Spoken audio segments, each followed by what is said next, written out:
On this episode of Siesta Key Miami Moves, Madison finishes her children's book, Jordana prepares to paint a mural, and Chloe throws her third Emerald Ray Botanicals launch party.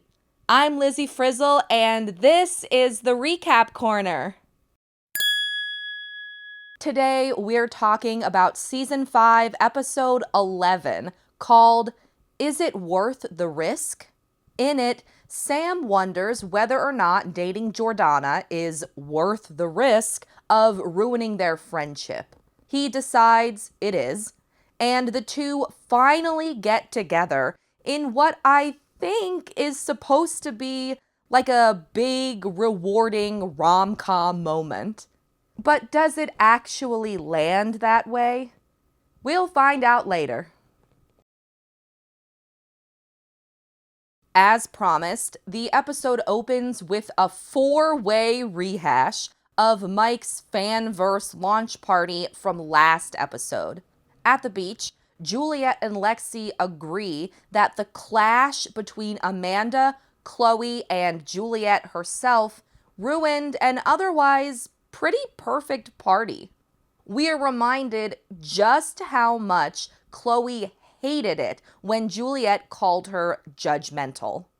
The party was actually really good until I started talking to Chloe and it did not go well. And I was kind of explaining to her how I kind of understood that Amanda felt like Chloe was judgmental. Which she is. She is, because she's judgmental towards me. Everyone, and it not does just upset me. Yeah, it is everyone. Elsewhere, judgmental Chloe hangs out with Tanir and does almost all the talking, or conspiracy theory making. She believes Amanda is manipulating the cast into thinking she's judgmental. Chloe makes another attempt to explain away her judginess. What is this, the third in 3 episodes? Clearly, Amanda has now manipulated it to being like, well, Chloe's just been really hard on me. She's just so judgmental.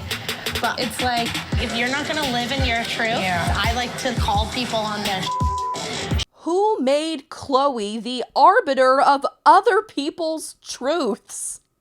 She claims that the cast is triggered by her healing journey, and that they're unsure how to respond to her personal growth.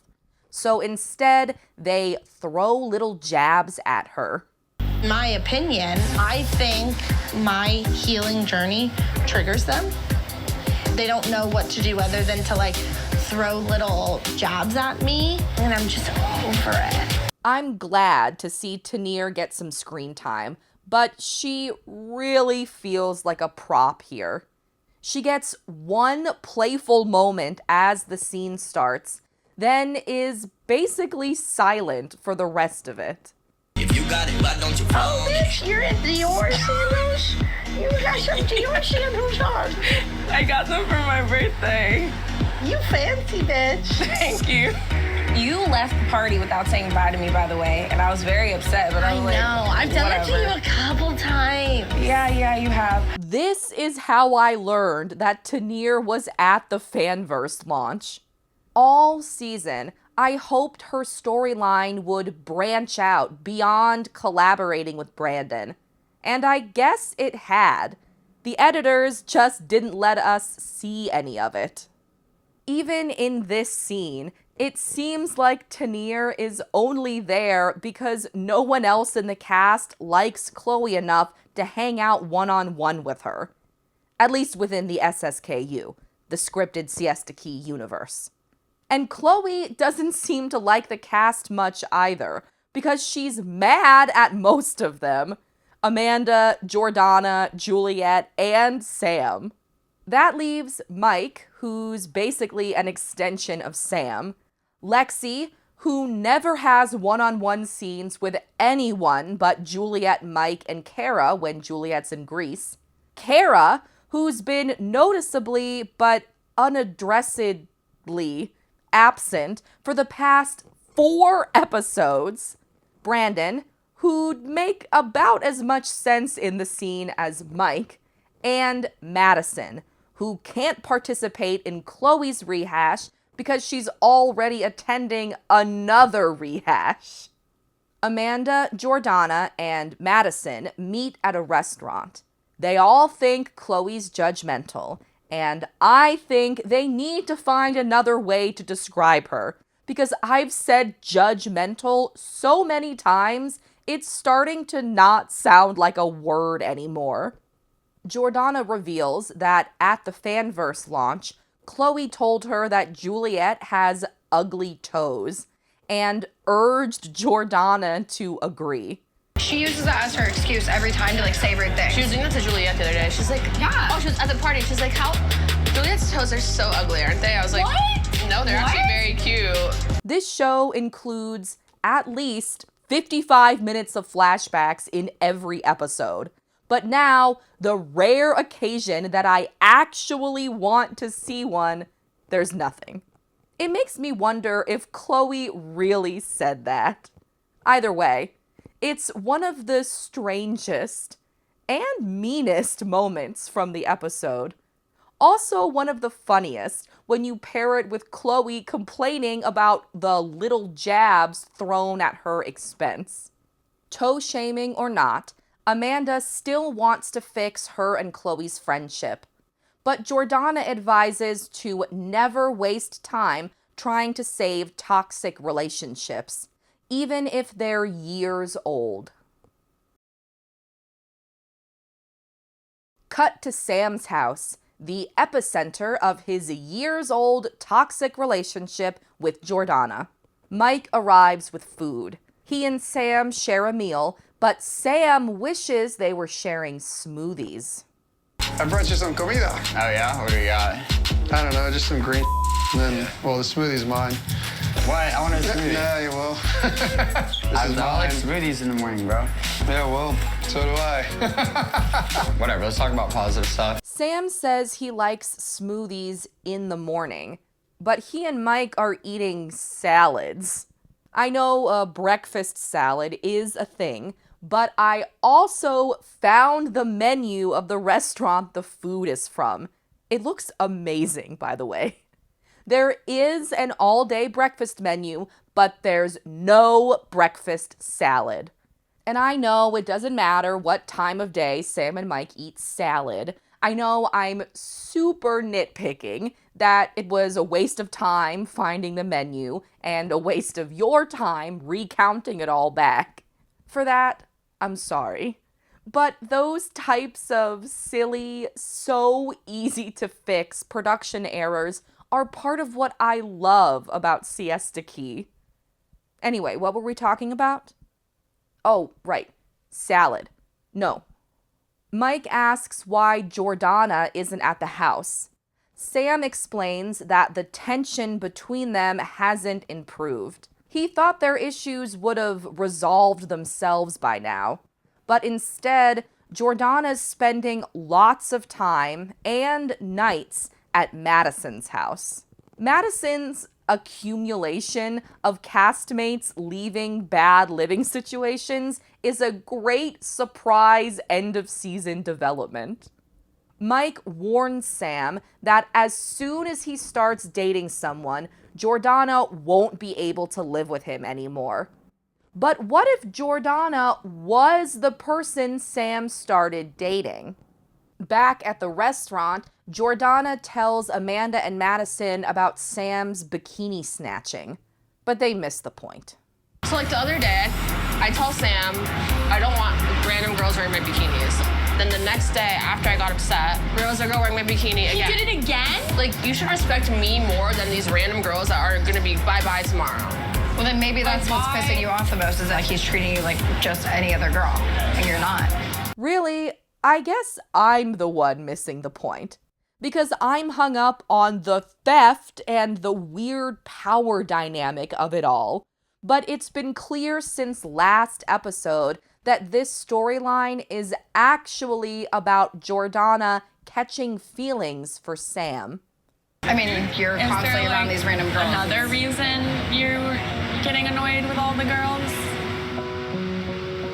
I don't know, I don't want it to come between our friendship, but honestly, I think I'm like catching feelings for Sam. We see a 3-clip montage depicting how Jordana came to catch those feelings. But I got a flight to Miami the next day too, so. Where'd you Miami? I'm just like looking at places or whatever. You're moving? How you feeling? Yeah. I made you like ramen.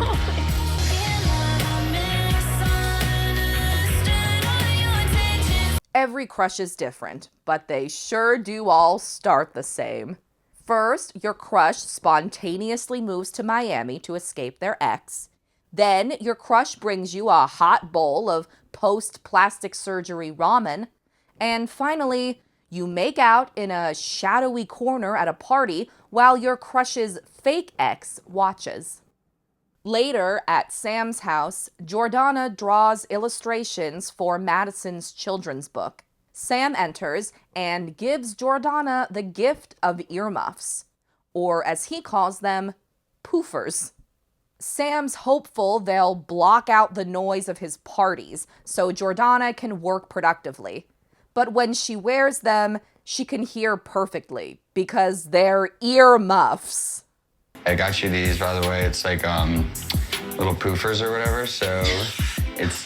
What are they I don't know if I have for? people hanging out. I know it's kind of a concern of yours, and I want you to have like a productive work environment. Yeah, you're and supposed to like everything. cancel. So I can hear you yeah. perfectly. You can hear me right now? What? Okay, I'll get you another pair then. You can pick out your favorite ones. I'm sorry, I was trying to be nice, Jordan. If only Sam had just given Jordana ear plugs instead.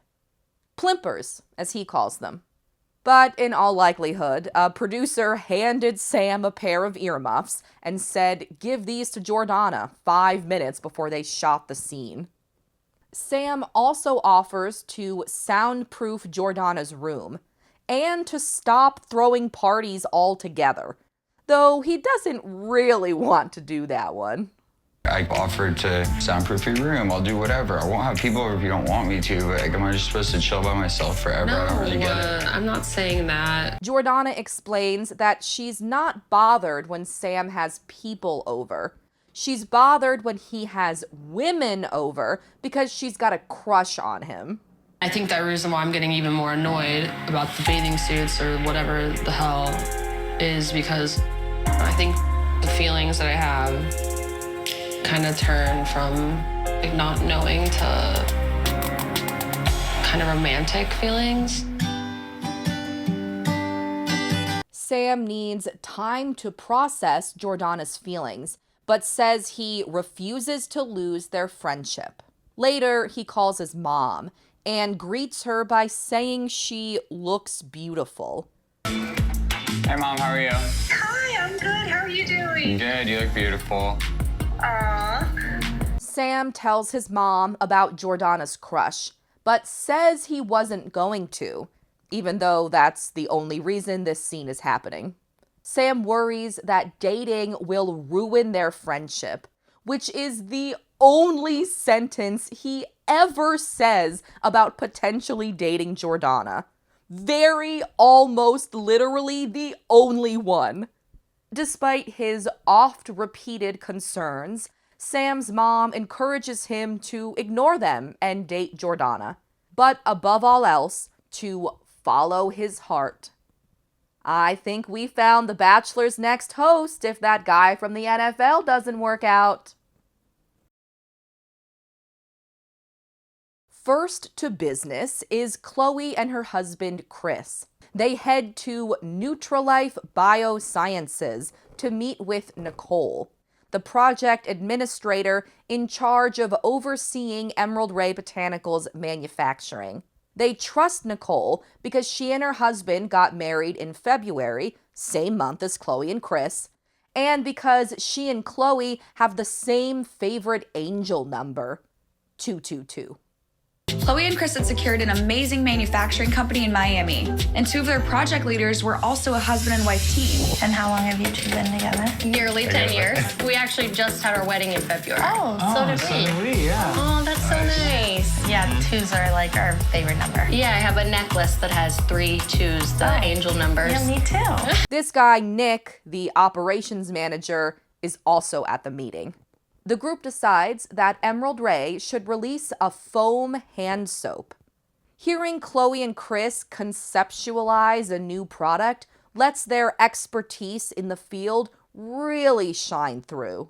I think foam is nice because it's so light. It's more fun too. Like imagine, when you go into a restaurant and they have when you go in the bathroom and they have the foam soap versus the regular soap, it's more of an experience. And that's what we're doing, the Emerald experience. Totally what I was thinking. At this point in the scene, the group inexplicably splits into gendered pairs. Nick takes Chris to check out the facility, while Nicole and Chloe stay in the office to finalize packaging.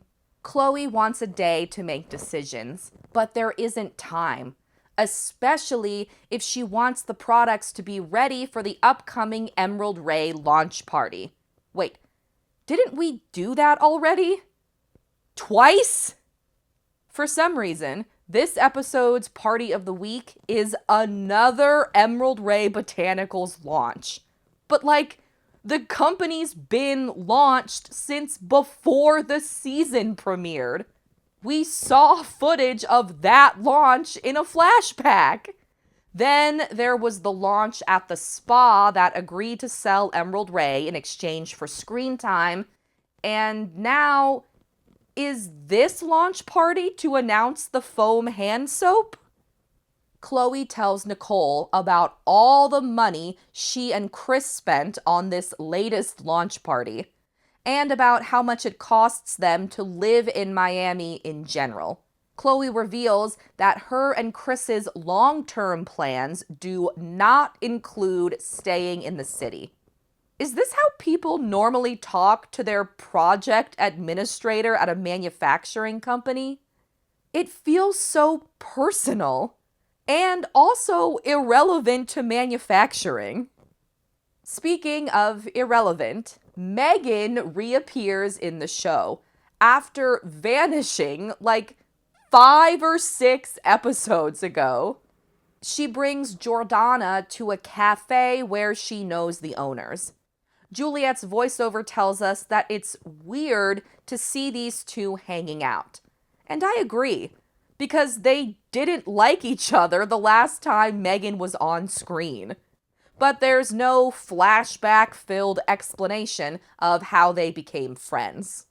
Megan encourages Jordana to move out of Sam's house because all her creative energy is spent making art for the mansion. But today, that changes.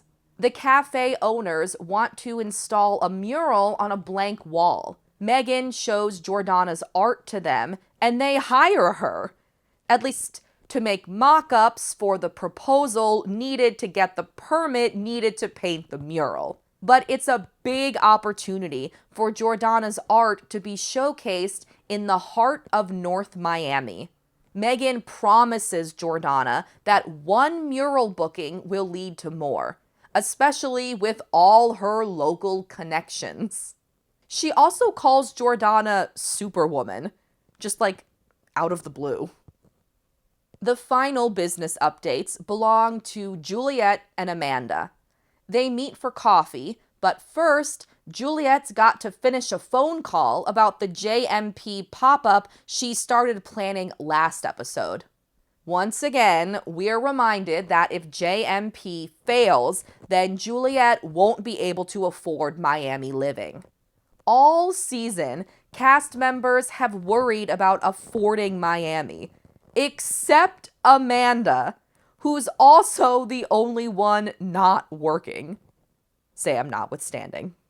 In fact, Amanda says she loves living in Miami, but now she's ready to return to Siesta Key, where she'll prepare to start her film career.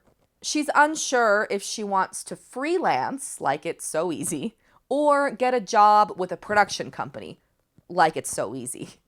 Amanda's also uncertain about where to move. She's deciding between the big 3 of filmmaking: New York, LA, or Tampa, Florida. Juliet encourages Tampa. That way, Amanda will still be a car ride away from her aging father. With one more cast member considering a move to Tampa, if the next episode isn't the series finale, then Siesta Key Tampa Travels just got one step closer to becoming a reality. Lastly, Amanda and Juliet talk Chloe. Amanda feels terrible about their ongoing fight. She wants to apologize, then attend the Emerald Ray launch party, especially because Chloe and Amanda's moms are driving to Miami together to attend it. Juliet says that even if Chloe is mad at Amanda or not speaking to her, she'll get even madder if Amanda misses the Emerald Ray launch. I want one of them to realize in the moment how messed up that is, but neither do. Madison's husband, Ish, finally has a break in between producing gigs, so he visits her in Miami. He asks if she's been working on her Spanish, and Madison says yes, in English. But the footage says otherwise. How's Miami? It's good. Do you like it down here? I do. You practicing your Spanish? I'm working on it. Oh, yeah, good. Mom's gonna test you. Hola, ¿cómo estás? I'm not fully there yet. We're updated about the children's book Madison is writing as tribute to her and Ish's son, Elliot. She explains that the writing process forced her to sit with her feelings, something she found understandably difficult. Even so, Madison did finish the book, but she won't be ready to share it with Ish for another few scenes. A few scenes later, Madison and Ish take a boat out to enjoy the Miami skyline. Really, though, we're at sea, so Madison has a reason to explain that Florida water is special to her, because Elliot loved when she swam. It's when he was most active during her pregnancy. Now, Madison is ready to read the children's book to Ish for the first time. We hear an excerpt, and knowing Siesta Key's poor production quality, I expected it to be the same excerpt we heard several episodes ago. It wasn't, but it was still just as sad. Angel babies are playful. They love hide and go seek.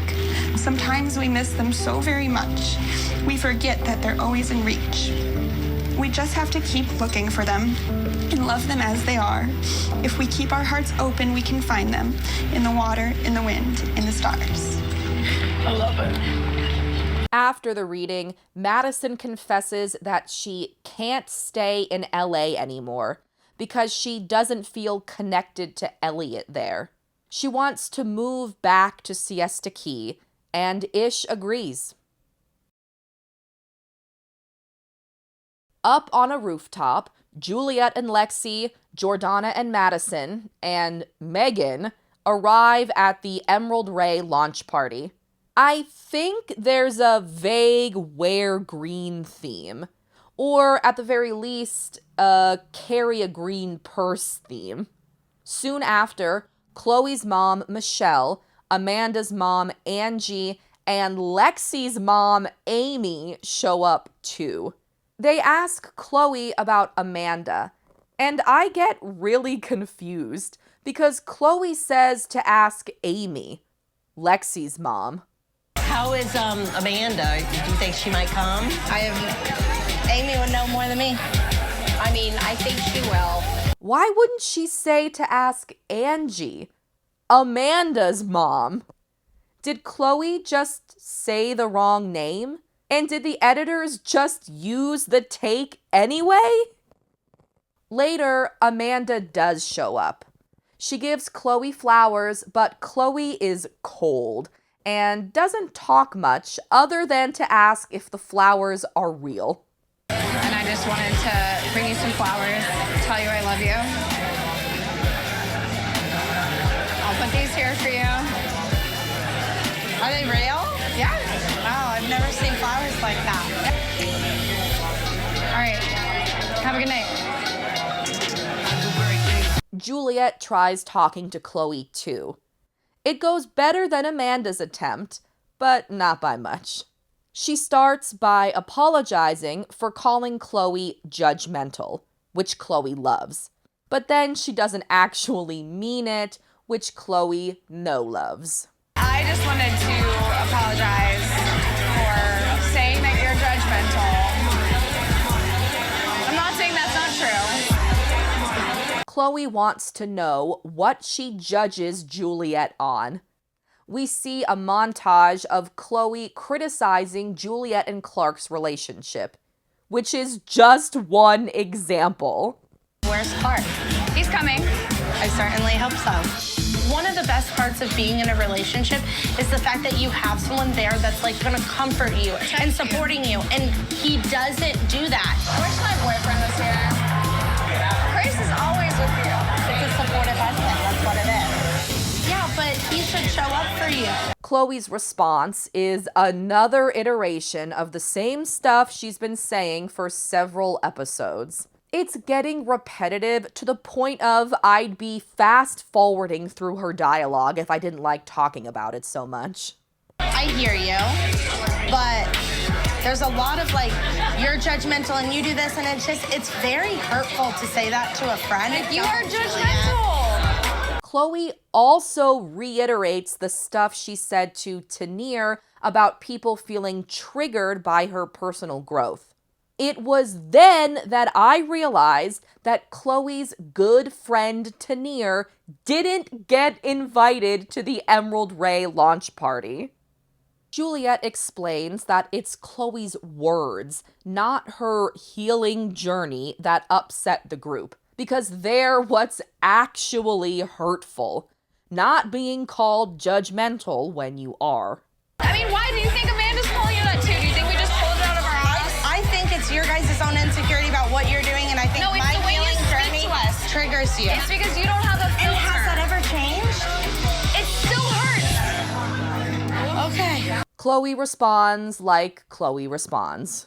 If you don't like someone, then don't spend time with them. But if you love them, then you take the good with the bad. I so badly wanted Juliet to point out Chloe's suffocating hypocrisy. But even if she did, it wouldn't have mattered. Because Chloe will not budge on any of her opinions about anything. She used to be a great villain. But now I'm kind of hoping she stays behind when the cast moves to Tampa. Seems like I might get my wish, too. This is why I'm going to run away to Siesta and none of you are ever going to see me again. If Chloe wants to ghost the cast, isn't Siesta Key, like, the last place she should go? While Chris bothers the party's DJ and wears headphones the show may or may not have been paid to use, Jordana eats the salt off Madison's glass. Madison asks her about Sam, and Jordana says that being away from him is necessary. She tells Madison that she told Sam about her crush, but right after, Juliet enthusiastically joins their table and begs to be let in on the hot goss. I told him how I'd be on. It was weird. What did he say? Hi, guys. Hi. Oh my God, you just walked in. What am I interrupting? Please tell me now, please. It's about Sam. What is it? The weird shot of Megan and Mike in the middle of that clip turns out to be very important a few minutes later when Megan approaches Jordana. She overheard Jordana talking about her Sam crush. I think that's what the weird shot was supposed to represent, Megan's overhearing. She accuses Jordana of planning to eventually end up with Sam, after Megan really lets her have it. Or at least she tries to. You can change your hair, he can buy you an ass, but at the end of the day, he didn't want you when you tried to steal him from Juliet. He still didn't want you when you tried to steal him from me. Does he want you now? I'm not trying to steal Where is him from he? you. He's not by your side. Megan feels betrayed because she's been there for Jordana. And not only that, I've been there for you since the beginning. I've tried to help your career. I've tried to help your personal growth. I guess now we know the entire mural storyline was just a setup for Megan to say that to Jordana. Still, I loved this scene because Jordana finally says, "I didn't ask for these feelings." A line that's been in almost every ad for this season. And it was very satisfying for it to finally come up in an episode. I didn't ask for these feelings. I didn't ask for... All of a sudden they showed up. When Yes, you said it they was did. nothing, you Yes, said it they never did. happened Yes, again. You've they never did. kissed me Yes. again. Yes, they showed up, and I didn't want them. I don't want them. Everyone told me not to trust you, that you're lying to me, that you're actually in love with him, but you're a liar. Inexplicably, Sam's at the launch party too, and he's happy to celebrate Chloe's brand, even though he left another party early just to not be around her. Sam tells Mike that he was right about Jordana having romantic feelings. Mike smiles the biggest smile I've ever seen at being right. It's like, something going on, I guess. You're kind of correct about everything you said. She's like, kind of said she has more than friendship feelings. I didn't want to say I told you so, but... You don't need to say I told you so. Sam already acknowledged that you were right. While Mike encourages Sam to go for it with Jordana because it's fun to date your best friend, Juliet warns Jordana that Sam's positive qualities are minuscule compared to his downfalls. Listen, I get why you would have feelings for Sam. Like, he's really nice. He's very giving. He can, be really sweet. Yeah. But those are minuscule compared to all of his downfalls. And I don't think that he's learned anything since I've dated him. Mike assures Sam that dating Jordana will be worth the risk, because the way he talks about her is already girlfriend-esque. The thing is, though, dude, she makes you feel comfortable. Not one girl you've talked to this year does that for you. Listen, when you talk about Jordan, you talk about how much you enjoy her presence. You talk about how nice she is, how beautiful she is. Dude, she's sweet, beautiful, talented. That's a girlfriend, brother. Open your eyes. Mike also warns Sam that if he doesn't romantically pursue Jordana now, he might realize years later that he should have. Sam approaches a crying Jordana, who fears she ruined their friendship by confessing her feelings. She says she wishes the feelings didn't exist. Sam explains that he's still processing, but compliments a bunch of stuff about Jordana. I honestly can't say how much you mean to me. Like, I truly can't. You're like gorgeous, talented, one of the sweetest chicks I know. I don't know anyone with a heart like yours. I'm not kidding. I don't know how to say it.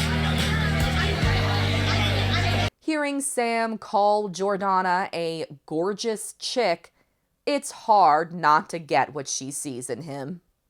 Sam double checks that Jordana is definitely into him.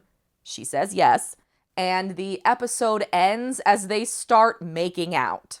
For Jordan, like, right, like, you know, like, how much you mean to me. I don't know. I know. Do you still, for you, for sure feel that way? Yeah. And you think it's worth it? Yeah. Oh, no.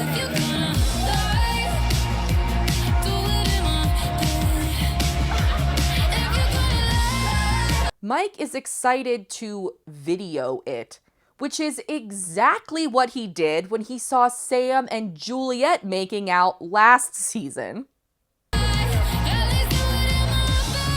I gotta video this. Like I said earlier, I think we're supposed to be rooting for Sam and Jordana, and that this ending is supposed to be romantic, like the end of a rom-com. But it kind of comes off like Sam is pursuing Jordana because his mom and Mike told him to, right?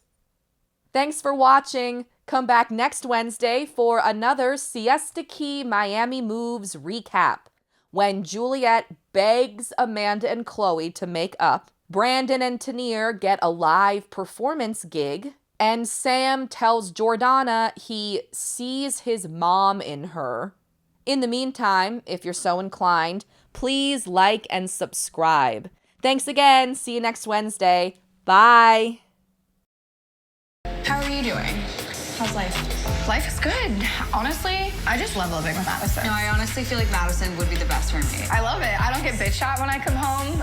She's always like, how was your day? Definitely a difference from living with Chloe. Yeah.